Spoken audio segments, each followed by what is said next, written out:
হজরত মুসা আলাইসাল্লাম একবার একটি গাছের নিকট পৌঁছালেন, যে গাছ থেকে আগুন বের হচ্ছিল।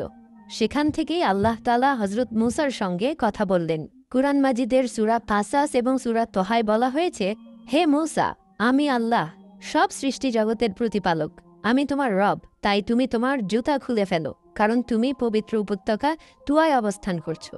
এরপর আল্লাহ তাআলা হজরত মুসাকে প্রশ্ন করলেন, হে মুসা, তোমার ডান হাতে কি আছে? হজরত মুসা বললেন, এটা আমার লাঠি। আমি এতে ভর দিয়ে চলি এবং এতে করে আমি আমার ভেড়াদের জন্য গাছ থেকে পাতা ঝাড়ি।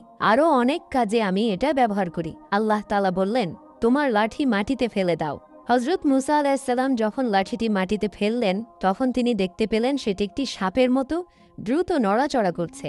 এটা দেখে হজরত মুসা ভয় পেয়ে গেলেন এবং পিছনে সরে গেলেন, এমনকি পেছনে ফিরে তাকালেনও না। তখন আল্লাহর পক্ষ থেকে আওয়াজ এলো, ফিরে এসো, ভয় পেও না, তুমি নিরাপদে আছো। তোমার হাত তোমার জামার গলার ভেতর ঢোকাও এবং বের করো।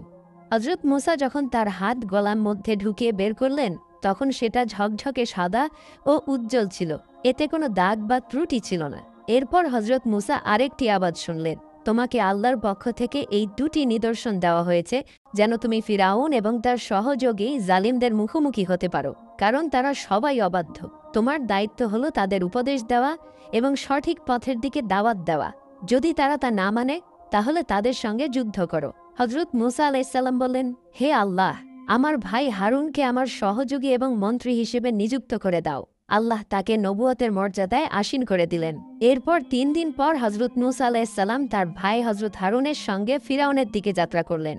ফিরাউনের দরবারে পৌঁছানো ছিল খুবই কঠিন, কারণ সেখানে ছিল অসংখ্য প্রতিবন্ধকতা, বন্য পশু, গাছপালা, পাহারাদার ইত্যাদি। হজরত মুসা তার লাঠি দিয়ে আঘাত করছিলেন আর দরজাগুলো খুলে যাচ্ছিল, আর তিনি ভেতরে প্রবেশ করছিলেন। পাহারাদারদের সাহস হয়নি তাকে বাধা দেওয়া, এমনকি বন্য জন্তুগুলোও প্রতিবন্ধক হতে পারেনি। অবশেষে তিনি ফিরাউনের প্রাসাদের দরজায় পৌঁছালেন এবং এক ব্যক্তির মাধ্যমে ফিরাউনের কাছে বার্তা পাঠালেন, আমি তোমার দরজায় এসেছি এবং তোমাকে সঠিক পথের দিকে ডাকার জন্য। একটি বর্ণনায় আছে, এই বার্তাটি একটি কৌতুকারী বা বিদূষক প্রাসাদের ভেতরে পৌঁছে দিয়েছিল, কারণ কোনো দরবারই সাহস করেনি যে তারা ফিরাউনের খোদায়িত্বের বিরুদ্ধে কারো বার্তা তাকে পৌঁছে দেয়। বিদূষক ভেতরে গিয়ে বলল, আজ আমি এক আশ্চর্যজনক ঘটনা দেখেছি। ফিরাউন বলল, তুমি কি দেখেছ?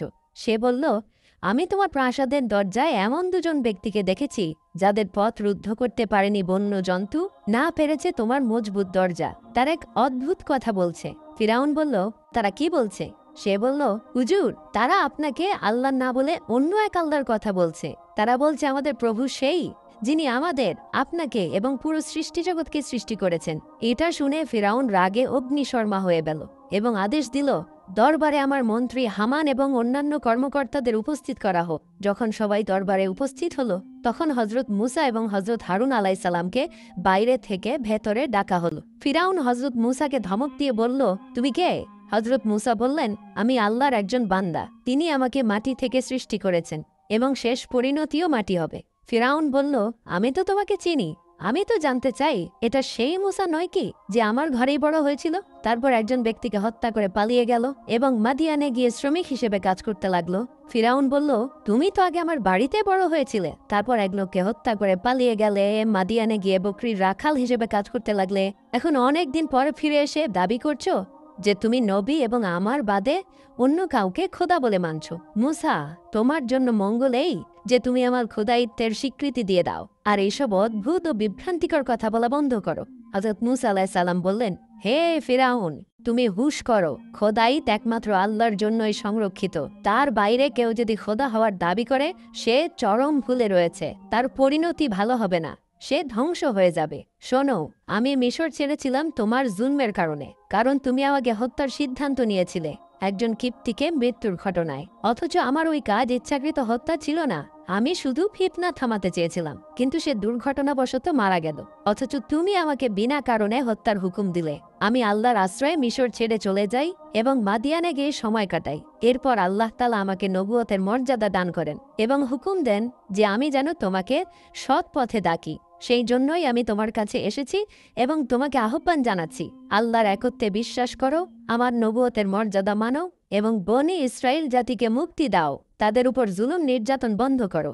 ফিরাউন রেগে গিয়ে বলল, আর একটা কথাও বলো না। নয়তো আমি তোমাকে কারাগারে পাঠিয়ে দেব আর কোনো দিন মুক্তি দেব না। হজরত মুসা আলাইসাল্লাম বললেন, হে ফিরাউন, মনে রেখো, আল্লাহ তোমাকে 400 বছর ধরে সময় দিচ্ছেন, কিন্তু এখন আর সে সময় দেওয়া হবে না।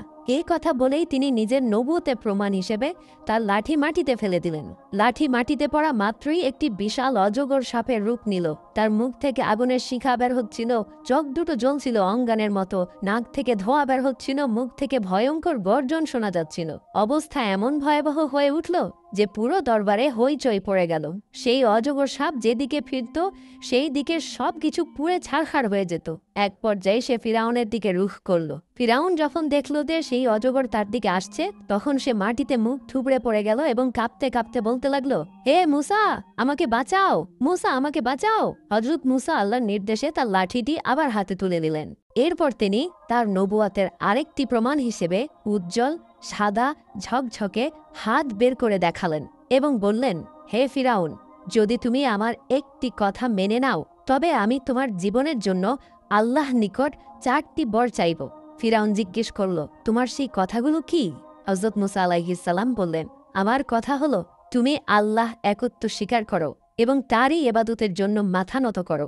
আর সেই 4টি বিষয় যেগুলোর আমি তোমার জন্য উল্লেখ করছি সেগুলো হলো, 1, তোমাকে চিরতরের জন্য যুবকত্ব অর্থাৎ যৌবন দান করা হবে। 2, তোমাকে এমন এক রাজত্ব দেওয়া হবে যা কেউ কেড়ে নিতে পারবে না। 3, তোমাকে এমন সুস্বাস্থ্য দান করা হবে যাতে অসুস্থতা কখনো কাছেও আসবে না। এবং শেষ, তুমি জান্নাতের অধিকারী হয়ে যাবে। ফিরাউন উত্তর দিল, আমি এই কথাগুলোর বিষয়ে আমার বুদ্ধিমান ও পরামর্শদাতা লোকদের সাথে আলোচনা করব। ফলে সে প্রথমে তার স্ত্রী হজরত আসিয়া রাদিয়াল্লাহু আনহাকে জিজ্ঞাসা করল। তিনি বললেন, কোনো বুদ্ধিমান মানুষ কি এমন আশীর্বাদ থেকে মুখ ফিরিয়ে নিতে পারে যেগুলো হজরত মুসা আলাইহিস সালাম বলেছেন? এরপর সে অন্যান্য রাষ্ট্রীয় কর্মকর্তাদের সঙ্গে পরামর্শ করল। তারা বলল, এখন তো আর কারো সামনে মাথা নত করার কোনো মানে হয় না। দীর্ঘকাল ধরে মানুষ তোমার সামনেই মাথা নিচু করে এসেছে। এখন যদি তুমি কারো সামনে মাথা নত করো তাহলে সেটা খুবই লজ্জার বিষয় হবে। আর হজরত মুসা আলাইহিস সালাম যেসব প্রতিশ্রুতি দিয়েছেন সেগুলোর তো কোনো বাস্তব ভিত্তি নেই। তারপর তারা আরও বলল, হজরত মুসা আলাইহিস সালাম দরবারে যে ড্রামা করেছে তাতে প্রভাবিত হইও না। এরা দুইজন তো জাদুকর, তাদের জাদুর মোকাবেলা করো যাতে তাদের চালাকি চিরতরে বন্ধ হয়ে যায়। ফিরাউন জিজ্ঞাসা করল, তাহলে কি করা যায়? তারা বলল, হজরত মুসা আলাইহিস সালাম যেটা করেছে সেটা তো জাদু, তাই একটা নির্দিষ্ট দিন ঠিক করে তাকে এবং তার ভাইকে আবার ডেকো, আর আমাদের দেশের সব বড় বড় জাদুকরদের একত্র করে তাদের সাথে প্রতিযোগিতা করাও। আমাদের দেশে এমন এমন জাদুকর আছে যাদের সামনে হজরত মুসা কিছুই না। ফিরাউন তাদের পরামর্শ মেনে নিল এবং জাদুকরদের ডেকে আনার নির্দেশ দিল। একটা নির্দিষ্ট দিন ধার্য করে দেয়া হলো। হজরত মুসা আলাইহিস সালামকে জানিয়ে দেয়া হলো, অমুক স্থানে অমুক দিনে এসে হাজির হন, সেখানে তোমার জাদুর সঙ্গে প্রতিযোগিতা হবে। একটি রেওয়ায়েতে এসেছে যে স্থান নির্ধারিত হয়েছিল তার নাম ছিল ইসানদারিয়া। এই সংবাদ দেওয়ার পর ফিরাউন প্রস্তুতি শুরু করে দেয়। বর্ণনা অনুযায়ী গোটা দেশ থেকে 70,000 জাদুকর বাছাই করা হয়। এর মধ্যে থেকে 1000 জনকে নির্বাচিত করা হয়। তারপর সেখান থেকে 80 জন শ্রেষ্ঠ জাদুকর নির্বাচিত হয়। এই জাদুকররা বলল, আমরা নিশ্চয় এই অভিযানে মুসার উপর জয়লাভ করব। তারা ফিরাউনকে জিজ্ঞেস করল, হে ফিরাউন, যদি আমরা জয়লাভ করি তবে আমাদের কি পুরস্কার দিবে? ফিরাউন বলল, আমি তোমাদের রাজ্যে উচ্চ পদস্থ মর্যাদা ও সম্মানিত আসনে বসাবো। এক বর্ণনায় আছে, এই কথাগুলো ফিরাউনের সঙ্গে 4 জন প্রধান জাদুকর বলেছিল। তারা আরও বলেছিল, আমরা যেভাবেই হোক না কেন মুসাকে পরাজিত করব। তবে হে ফিরাউন, যদি আমাদের কৌশল ব্যর্থ হয় তবে বুঝে নিও যে হজরত মুসা আলাইহিস সালামের বিষয়টি একটি খাঁটি খোদাই ব্যাপার। অবশেষে নির্ধারিত স্থানে সব জাদুকর একত্র হল এবং হজরত মুসা আলাইহিস সালামের আগমনের অপেক্ষা করতে লাগল। এক রেওয়ায়েতে আছে, ফিরাউনের জাদুকররা 60টি উট বোঝাই করে দড়ি নিয়ে এসেছিল। আরও এক বর্ণনায় বলা হয়েছে, ফিরাউন 1 মাসের প্রস্তুতি নিয়ে হজরত মুসা আলাইহিস সালামের মুখোমুখি হয়েছিল। তারা অপেক্ষায় ছিল। এমন সময় হজরত মুসা আলাইহিস সালাম তার ভাই হজরত হারুন আলাইহিস সালামকে সঙ্গে নিয়ে সেই স্থানে পৌঁছিলেন। পৌঁছে তিনি নিজের লাঠির উপর ভর দিয়ে দাঁড়িয়ে পড়লেন এবং বললেন, তোমরা এখন তোমাদের কৌশল দেখাও। কিতাব আল ইয়াকুবি গ্রন্থে আছে, ফিরাউনের দিকে যাওয়ার আগে হজরত মুসা আলাইহিসসালাম তার স্ত্রীকে হজরত শুয়াইব আলাইহিসসালামের কাছে পৌঁছে দিয়ে গিয়েছিলেন। তারপর তারা সব দড়ি মাঠে ছেড়ে দিল। সব দড়িগুলো সাপে রূপান্তরিত হয়ে দৌড়াতে শুরু করলো এবং লক্ষ লক্ষ সাপ একে অপরের উপর আক্রমণ চালাতে লাগলো। এই দৃশ্য দেখে হজরত মুসা আলাইহিসসালাম কিছুটা বিচলিত হলেন। ঠিক তখনই একটি স্বর শোনা গেল, হে মুসা, ভয় পেও না, তোমার লাঠি মাটিতে ফেলে দাও। হজরত মুসা আলাইহিসসালাম যখন লাঠি মাটিতে ফেললেন, তা একটি অজগর সাপ হয়ে উঠল এবং সমস্ত সাপগুলোকে গিলে ফেলতে লাগলো। মাত্র অল্প সময়ের মধ্যেই সে সমস্ত সাপকে গিলে ফেলল। এই দৃশ্য দেখে ফিরাউন আতঙ্কিত হয়ে সেখান থেকে পালিয়ে গেল। তারপর হজরত মুসা আলাইহিসসালাম সেই সাপকে হাতে তুলে নিলেন এবং তা আবার লাঠিতে পরিণত হয়ে গেল। তখন এমন বিশাল কাণ্ড ঘটে গেল, মাঠে ভয়াবহ আতঙ্ক ও দৌড়াদৌড়ি শুরু হয়ে গেল। ফলে 25,000 মানুষ পদপিষ্ট হয়ে নিহত হয়ে গেল। ফিরাউনের বড় পরাজয় হল এবং সেই ময়দানে ফিরাউনের অধীনস্থ 70টি গোত্র ইসলাম গ্রহণ করল এবং প্রায় সব জাদুকর হজরত মুসা আলাইহিসসালাম এবং তার প্রভুর আল্লাহর উপর ঈমান আনল। জাদুকররা সেজদায় লুটিয়ে পড়ে গেল। এই দৃশ্য দেখে ফিরাউন বলল, তোমরা আমার অনুমতি ছাড়া মুসলমান হয়ে গেছ, তোমাদের শাস্তি হবে, তোমাদের ফাঁসিতে ঝোলানো হবে এবং তোমাদের হাত পা কেটে ফেলা হবে। অতঃপর সে আদেশ দিল, যারা মুসার উপর ঈমান এনেছে তাদের একত্র করা হোক, তাদের ফাঁসিতে ঝোলানো হোক এবং তাদের হাত পা কেটে ফেলা হোক।